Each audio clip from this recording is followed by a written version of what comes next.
For 18 years, Phillip Garrido imprisoned and abused Jaycee Dugard as she grew from a young girl to a young woman and gave birth to two of his children. Today in a California courtroom, Garrido and his wife will learn the price for that kidnapping and repeated rape. CBS News correspondent John Blackstone has the story. The sentencing of Phillip and Nancy Garrido this morning comes almost 2 decades after they snatched then 11-year-old Jaycee Dugard as she walked to her school bus.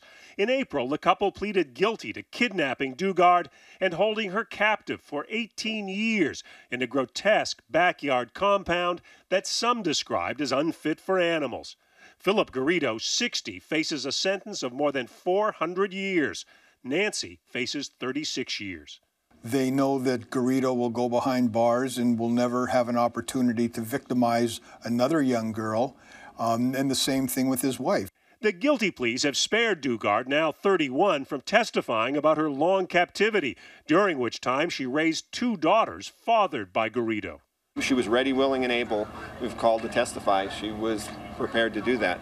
But I think there's also, as a mother, the practical reality of should her children be called and drug into all of this. Since being freed almost 2 years ago, Dugard has maintained her privacy, except for a photo session with People magazine.